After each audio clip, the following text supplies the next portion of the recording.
postpartum psychosis. Like Right. their hormones are just so out of whack that they lose it. Right. Yeah. I just think that's really sad. Another thing that was in the book, like even policies that don't seem to be biased could have like a subconscious bias. An example was the tenure track system for US universities.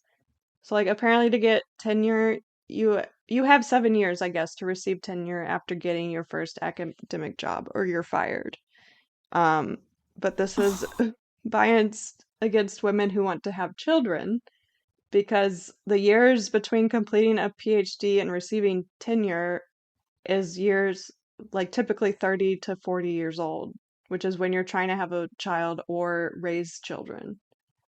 So women just can't put in as much time again. Where did I hear this story that a woman literally had to do her PhD dissertation while she was giving birth, or like there was like an interview or something. I What don't the remember where I fuck? heard this, but there was like, I guess there's like an interview portion Yeah, before you get your PhD, and she was in labor and they refused to reschedule it, and she had to do it in the hospital while she was like in labor because they weren't like accommodating to that. that's ridiculous. Yeah, I feel 'cause like that should be that illegal. should, right. Oh my God. Yeah, that makes me mad too. Because, yeah, you can't get your PhD without doing the final interview and explaining your results Right. and stuff. And if they wouldn't allow her, then that whole time would be, she would have to throw it out, I guess. Right. Wow. If she couldn't miss it, like, are you kidding me? Yeah, She's giving birth. right. It's not like she planned to go into labor. Yeah, you can't really plan that unless you schedule a C-section and that somehow works out, because sometimes the baby comes Right. before too. Right. But yeah, because of this too, like married mothers with young children are 35% less likely than married fathers with young children to get a tenure track job because they That's can't so put it in. sad. Yeah. And also among tenured faculty, 70% of the men are married with children compared to 44% of women are married with children. So like the women that do get it aren't married with children, majority. Because they don't have time for that. Right, you have to decide between them.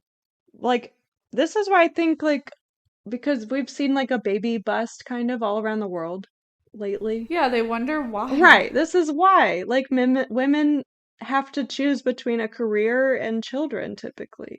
Yeah. And more women are choosing career.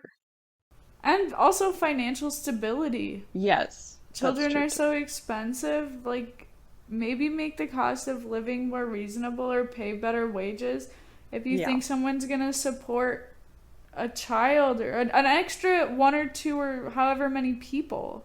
right. Yeah, I mean, cost of living is so crazy now. Like, there's no way that it's possible now. No. But even before that, like people, I feel like women had to choose kind of between is career more important or is family more important? And guys don't have to make that choice as much. No. Like, So, rarely. right, yeah. Yeah, and I was thinking of like Japan with this too. Like they've had the baby problem for a long time, and like so many women are waiting until their 40s to have children because they want to establish their career first and be like stable with that. And it's how long Yeah. it takes to do.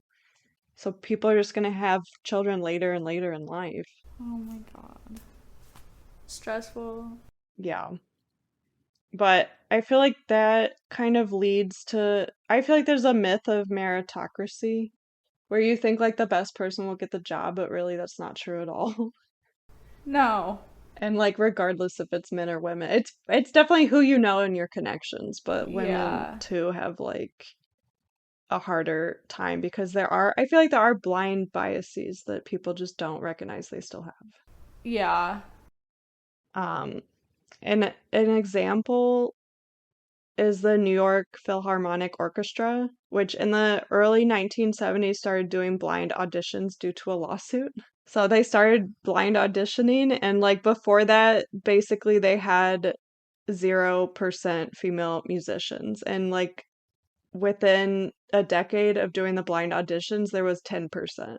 Dang. So it went up pretty significantly. And today, now it's around 45% women to men.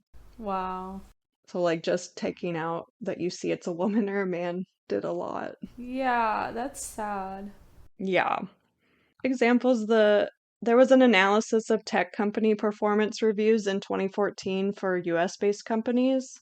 So I looked at over 248 reviews and found that women received negative personality criticisms that men like just didn't receive. So like things like watch your tone, step back, bossy, abrasive, aggressive, emotional, irrational. I feel like we've heard this all the time, but Yeah. out of those words, only aggressive was found at all in the men's reviews, and like twice it was seen as a good thing, or they were told to be more aggressive. Yeah, I mean, I've definitely seen this one firsthand. I'm very conscious of how I say things in emails because I know that it's automatically going to be taken a different way. Yeah, right. Because there was a thing too where it was like a study of a guy took his like female coworker's email for a day, and like the way he was treated was so like night and day between the two. That's Just because, sad. right, yeah. But yeah, also in tech companies, it's been found that more than 40% of women leave after 10 years compared to only 17% of men. And I mean, I Oh wonder my why. When you're being god. told these things, right? Yeah. You're gonna leave, but it's just sad. Another thing I thought was like really surprising, like first, I know people say there's no like gender pay gap anymore or whatever, or it's like how do you tell if people are doing the exact same job or whatever, like excuses, Right. but I think it's still there. But there was a study in 2017 with Google's pay practices, and the study was done by the US Department of Labor, and they found that there were systemic compensation disparities against women pretty much across the entire workforce. With 6 to 7 standard deviations between pay for men and women in nearly every job category. That's really bad. Yeah, That's right. really, really bad. Yeah, and since then, I mean, the book was written in 2019. So between 20, I guess for 2018 and 2019, they didn't want to hand over their data anymore to the Department of Labor. And I wonder why. How about just fix it? Right, yeah. Yeah. Come on. I just couldn't believe it was that 6 to 7 standard deviations, like in every job category. That's Six Sigma. That's And I like. know, right. Like, I don't know, I'm speechless. I'm like so mad. Is Six Sigma only three in each direction? Three what? Like if the allowances are only three standard deviations in either direction, right? Right, Not six in either right, direction. right. So that kind of statistical finding is not It's, you're right. Six Sigma. Yeah, but I don't think they really go together, but like I don't. What do you if it mean? was manufacturing, that kind of difference would not be allowed. If it was Oh yeah, yeah, manufacturing yeah. a product, I don't know. Right.